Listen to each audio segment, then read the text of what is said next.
Your Town Matters is funded by the Government of Canada through the Local Journalism Initiative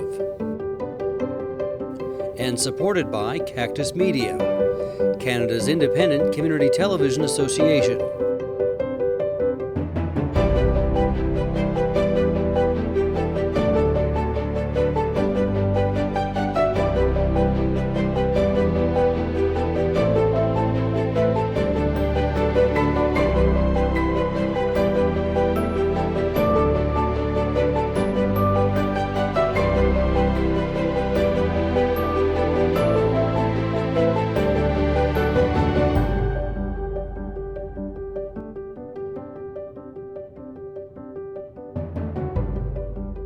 I'm Vicki Hogarth, and welcome to a very special edition of Your Town Matters. I'm joined today by Mayor of St. Andrews for the day, grade 5 student Liam Bartlett, as well as Mayor of St. Andrews, Brad Henderson. Thank you both for being here today. Well, I'm not the mayor, I have the day off. So. That's true, the assistant mayor is here. Liam, can you tell us a little bit about why you wanted to be mayor for the day? To hang out with Brad. What's so great about Brad in your eyes that made you want to spend the whole day with him? I spent a lot of time with him at town council. What did you write in your letter to get this position for the day? I sort of forget. Would you know what you were doing for the rest of the day today? What comes next after your first filming of Your Town Matters? We're gonna go buy cookies for our school because they're gonna clean up the beach. Oh, that's today. Uh-huh. What was it, Brad, about Liam's letter that struck a chord with you? I think it was how polite it was written, and you could tell he put a lot of thought in. I will be honest, at the end he did say that I'm a pretty good mayor. That was good, but it was really hard. There was a lot of good letters from kids, and the mayor last year, she did a wonderful job, so it was a hard pick, but I typically, he's in grade 5. It's the last year at Vincent Massey Elementary School, so I do try to pick someone in their last year at elementary school. And then, of course, the fire chief, he picked the firefighter of the day, which we're going to meet momentarily. That's exactly it. So we have Wilder Collier coming out later with Kevin Theriault to find out what they will be doing for the day. But I understand that Liam has a lot of power today. Can you tell us a little bit about what kind of decisions you're going to let him make? Yeah, so this is kind of the Municipalities Week in New Brunswick, and it's something we started last year. It was an idea by Paul Knopper. So after this, he just found out this morning, by the way. It was a surprise. We let his parents know the night before. They knew, they kept it a secret, and his name was just announced on the intercom at school that he was mayor for the day. So he's just flying with it right now, but he's got a lot of power after this. We are having a town council meeting, and we have talked a little bit. What were you thinking about skating? Free skating for everyone. Free skating for the entire school. So he does have the authority to do that. There'll be maybe someone that argues saying that we shouldn't do that, but you gotta be your own mayor, right? Yep. Yeah. So a lot to think about today when you're deciding what you're going to do with this position. It's a pretty big deal. Uh-huh. How does it feel to be wearing the medals? Not comfortable. What kind of, have you given Liam any advice on how to assume this role? Well, yeah, we've talked about some one-offs. We were talking about the ladder truck at the fire department. So before we were here, we did a tour of the fire station, and they got to see, it's not even out in the public, they got to see the design of the new ladder truck that should be scheduled to be here in mid-December. But yeah, we talked a little bit about the decision-making process and what's that about, and but as far as one-offs, it's about, we talked about how when you do something, you've got the taxpayer, right? We got to always think about the taxpayer, but for the most part, it's very early in the day, but there's a lot of big work to be done today, that's for sure. We're gonna change the town, aren't we? Yep. So we're going to give Liam a little taste of what Mayor Henderson has to do when he sits down with us here, which is talk about what happens in the council meeting, what's happening in town. And one thing we want to hear about today is the wharf delays. So we understand that the wharf renovations restoration project that was supposed to be underway this October delayed a year. Tell us a little bit about what happened and why this delay is taking place. Do you want me to take that question? And watch him sweat, Liam. Watch him sweat. Not really a joking matter. Unfortunately, the wharf project is delayed till October of 2025, and it's a very frustrating decision for council and staff. We went through a process with our engineers, and it was a lengthy process. There was a lot of public engagement, a lot of considerations given to it, and ultimately we did select an option that was kind of that hybrid option between infill and steel pile. And throughout the entire process, council kept checking in with the engineers saying, are you sure that this is okay, all the approvals? And we were reassured that we were, even in April. I remember a couple councillors like, are you sure this plan isn't going to need additional approval? And what we found out at the last minute is that DFO, Departments of Fishery and Oceans, had concern about the habitat that was being taken away from the infill. And basically what they said is that it can be approved, but we have to mitigate the habitat, meaning that if you're taking away from the ocean floor, you have to provide something else for habitat. And originally you're thinking, hey, is it a fish ladder somewhere? Like what can we do? But what we found is we asked, like, is this something we should budget $100,000, $200,000 for? We're way off. When you do mitigation, it's ongoing. It goes for a long period of time, and it would cost the taxpayer of St. Andrews in excess of $1 million, probably $1 million to $1.5 million. And this money, we have partners for the wharf. This would be 100% covered by the municipality. So as a result, we have to go either get this approved somehow, or we have to look to modify it. And that caused a delay. And normally projects are delayed. It's not a big deal.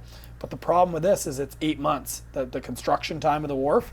And if we delay it right now, what's going to happen is we're going to lose the summer season. So versus jeopardize that, the hard decision was, let's hold it back another year. We reached out to our funding partners and secured the funding was the main part, because the municipality's only paying about under a quarter of the total project cost. Don't get me wrong, big number.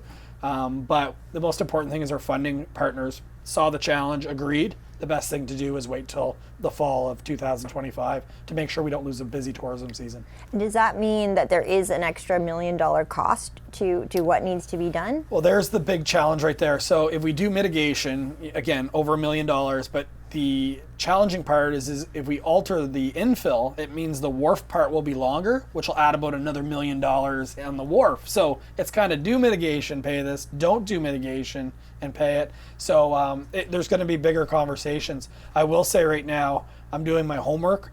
There's lots of other wharves and I guess you could say structures that have been across the region in the last number of years. I know Graham and Ann put in some infill. They did do mitigation.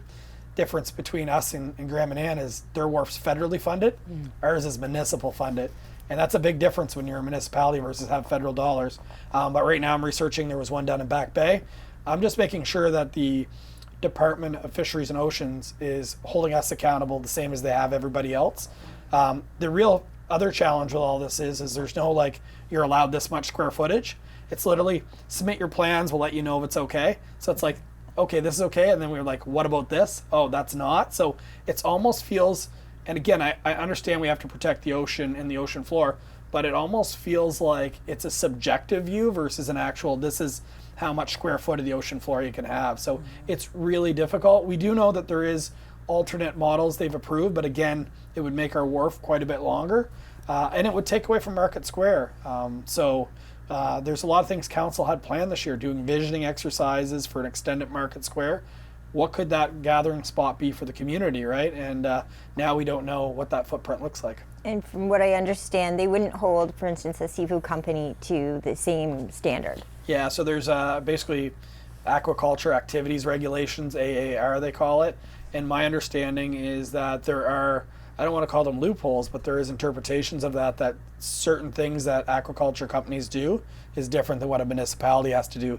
So the line of approvals we have is probably a little bit, I guess you could say, more stringent than it would be for them. But, that's all up for interpretation. But I do know that there has been aquaculture projects that are done in the region that weren't subject to mitigation because they were aquaculture in nature, despite how our wharf is used by major aquaculture companies and independent fishermen and women. I want to pivot and talk a little bit about the surveillance camera rebate program that's been in effect now. I think it's about a month that it's been going on. And you've had quite an uptick in use of this program. Tell us a little bit about where we're at now. It was supposed to be a cap at $2,000, $100 per applicant. Yeah, so it was $5,000 actually. That decision came because we were proposed to have a new camera from NB Power. And what those do is they go into basically street lamps. They're a low definition camera and they had big monthly monitoring fees. So we said, versus put one camera in, well, let's see if this program can't put more cameras in the community. When you do a program like this, you don't know what the uptick is going to be. $100 is, it is money. But some people may say, well, it's probably not worth it. But what we actually found out is that people really valued it.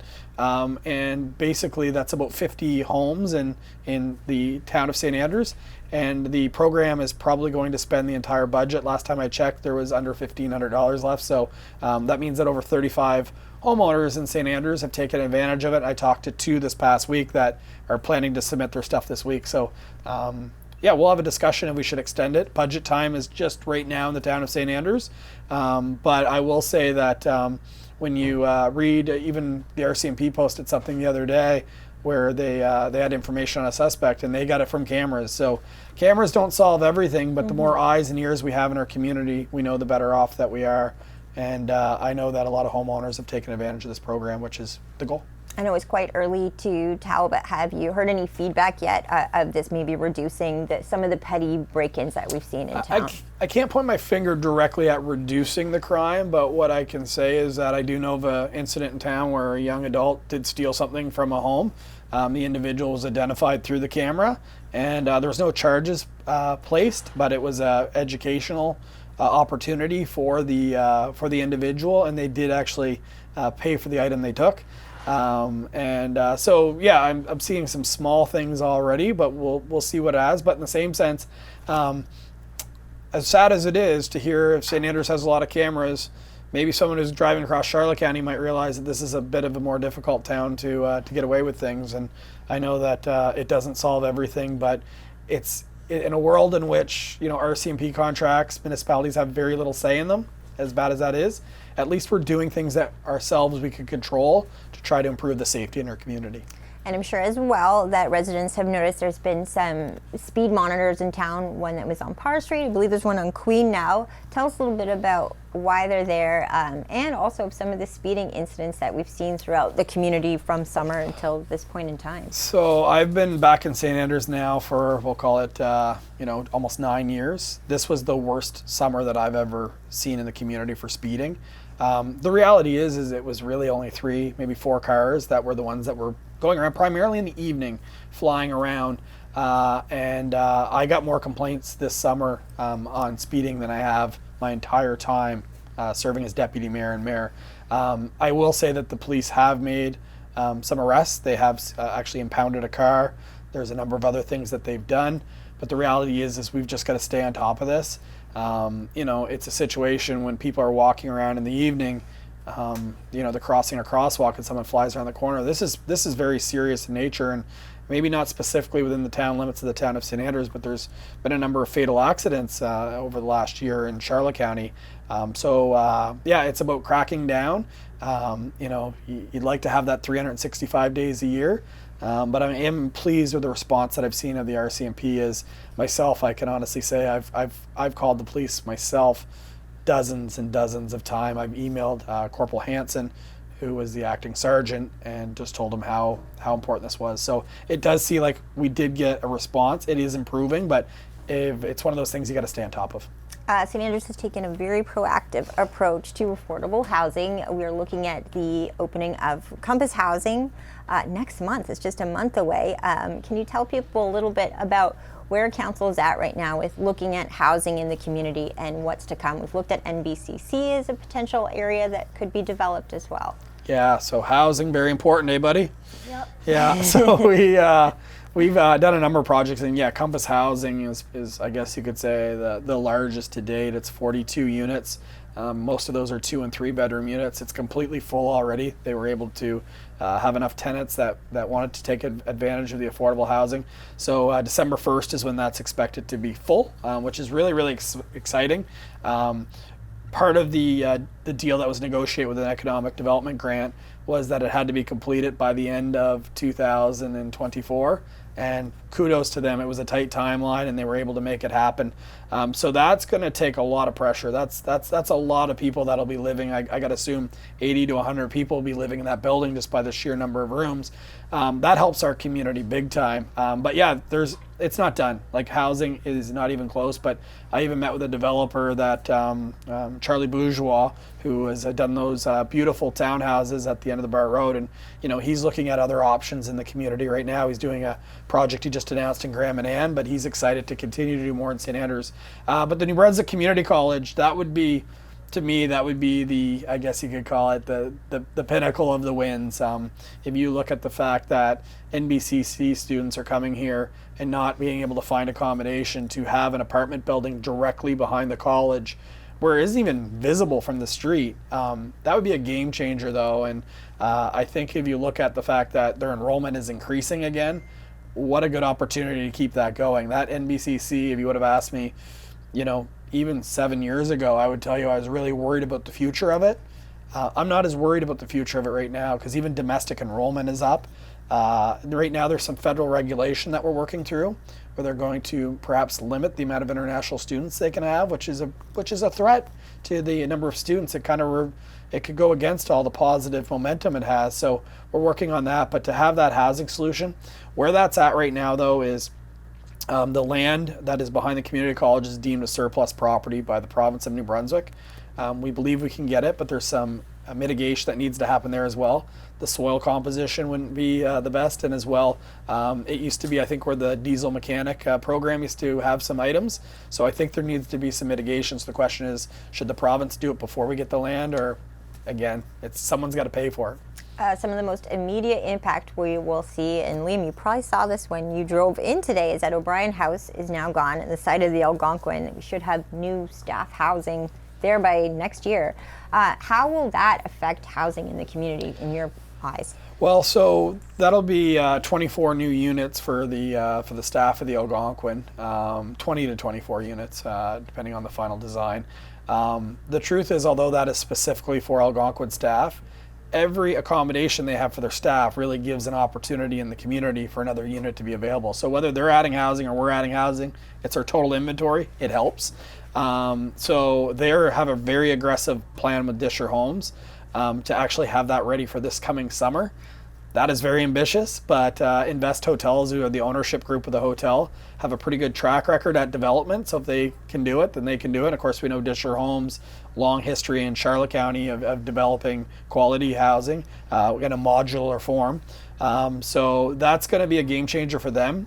They have had trouble recruiting and retaining staff because of the lack of housing options in the community.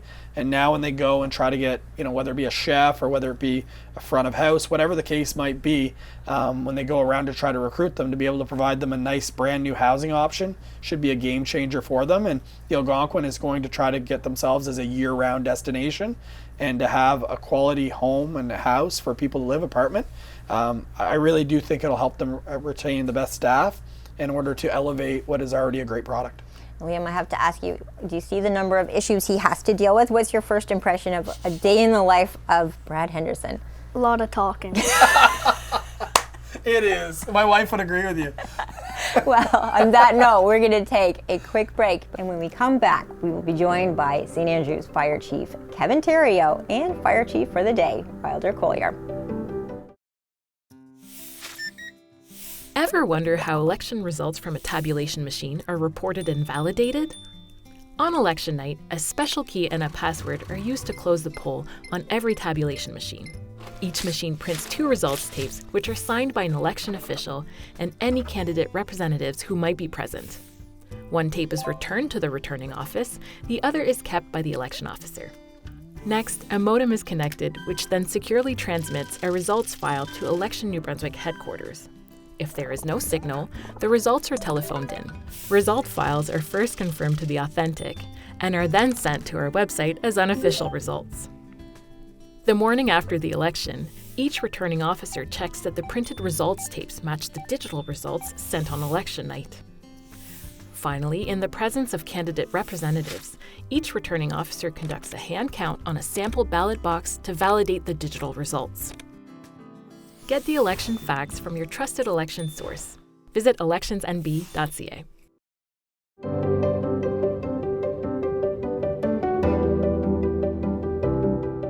Welcome back to Your Town Matters. We are now joined by Fire Chief for the day, Wilder Collier, and St. Andrews Fire Chief Kevin Theriault. Thank you both for being here today. Thank you for having us, Vicki. Wilder, this is pretty exciting. Can you tell us a little bit about why did you want to be Fire Chief for the day? Because every time I wake up, sometimes there's a fire truck coming out, and it looks so cool. And I always wanted to be a fire. Oh, so you can see the fire station from your house? Mm-hmm. Did you write a letter to Fire Chief Kevin Theriault? No, I draw a picture. What did you draw? I'm a fire truck. And what are you excited to see today when you spend the day with Kevin Theriault? Don't know. What have you done so far? So we checked out the fire department, and I think that's about it. I have heard that you're going to end your day doing something pretty special. Can you tell everyone at home how you're going to get home from school today? I'm going to go on one of the fire trucks to my house. Now, since school. Since Wilder lives so close to the fire station, Kevin, is he just going to go across the street? Well, I think we might do a little lap around town and see the sights from the big truck.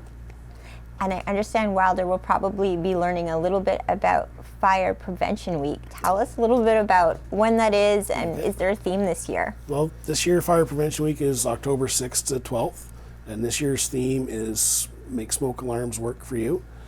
So we're pushing again smoke alarms and carbon monoxide alarms in people's houses. So there is actually a big push coming out from the provincial government, from the Fire Marshal's office, hopefully starting soon.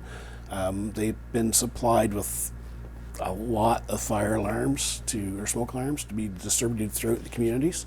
So we're going to be in partnership with them trying to get those out. And of course we do school visits and try to get as much word out as fire prevention as we can. And Wilder here is going to help us out with some of that hopefully this year. And it's going to be a good time. And how often should we be checking our fire alarms? Should check your smoke alarms at least once a month. If they don't have a sealed 10-year battery in it, you should change the batteries every year. Usually when the time changes is a good time to do it. You're changing your clock, change your batteries. So it's a good time to do it. And if they are a 10-year sealed smoke alarm, they need to be replaced every 10 years because they don't last much longer than the 10. So. I know that Wilder's told us he lives right near the fire station. One thing he can be excited about is that he's very soon going to be seeing a new fire truck. Tell us a little bit about what that means for the community. Well, the new fire truck will be here hopefully mid-December. Completion date right now is looking mid-November, so by the time we get our final inspections and get it here from Wisconsin. So it's going to be a ladder truck. It has a 107-foot ladder on it.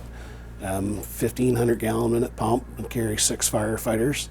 So for the taller buildings like the Algonquin or downtown area, things like that, it means we'll be able to get up above the roof of the building safely. And for chimney fires or big fires, we'll be able to get up and work safely from that ladder. So it's going to be a great investment from the town, and we're thankful the town has seen to invest with us with that. And we're looking forward to seeing it, training on it, and hopefully not using it, but having it there if we need it. I'm sure Wilder remembers about a year ago, our fire chief, Kevin Theriault, was quite a hero in our community when we had a big forest fire in Shamcook and Beau, Quebec. What do we have to remember for next year, especially about forest fires and preventing forest fires? Well, I wouldn't call myself the hero, but I would for my volunteer firefighters and the hundreds of volunteers that came and helped. But forest fires are a very big part of our community. We have a big wildland urban interface area. So the big thing that we like to push is a program called Fire Smart from Fire Smart Canada, and that teaches homeowners and landscapers how to landscape around a house to make it safer for a fire approaching. So there's lots of information on firesmartcanada.ca, and we have information at the fire hall. We're going to be trying to get more of the programs out. We just did one a couple weeks ago with one of the groups here in the area, up here at the arena, and it's just certain things you can do, like cleaning your gutters, keeping wood away from your house, keeping the brush away from your house, things like that, that just make it safer to help prevent a fire from getting in your home. So things like that are one of the big takeaways from a forest fire, and having it fresh in everybody's memory. I think everybody understands that. We normally don't see fires that big in New Brunswick. They're usually contained fairly quick, but that day we had all the conditions against us. Going forward, we're really a little leery on the next 5 to 7, 10 years after all the windstorms from last year with the deadfalls in the woods. That's going to increase the amount of fuel available for a forest fire. So we really want people to look at their properties and see what they can do to make them safer for them. What do you want to be when you grow up, Wilder? I want to be a zookeeper and a teacher. Okay. Would you also consider being a volunteer firefighter? Yeah. How would someone like Wilder, when he gets older, get involved with the fire department? Okay, well, at 16, we take members on as a junior firefighter. So it means during the day and on weekends, they can respond to the station for calls. They might not go to the call, depending on how many people are available, but they're there to learn, and they go through the training with our members and do the weekly training and things like that with everybody. And we keep them as involved as we can. When they turn 18, they can become a firefighter. They can take the MBCC Firefighter Level 1 course, and then they can actually start responding on the trucks and going to fires. We're actually starting a recruitment drive this fall. I can't remember the exact night, but one night in October, we're going to have an information session at the station. We do have a few spots available, open right now at the station, so we would like to see a lot of people come out for that. Anybody 18 to 65, come on through and get some information, and if you want to join, we'll give you an application. Well, I will be looking for you there, Wilder, in about 9 years. Thank you both so much for coming in today. I appreciate it so much. Thank you, Vicki. My guests today have been Mayor Brad Henderson of the town of St. Andrews and Mayor for the Day, Liam Bartlett, as well as Fire Chief for St. Andrews, Kevin Theriault, and Fire Chief for the Day, Wilder Collier. I'm Vicki Hogarth. Thank you for watching Your Town Matters.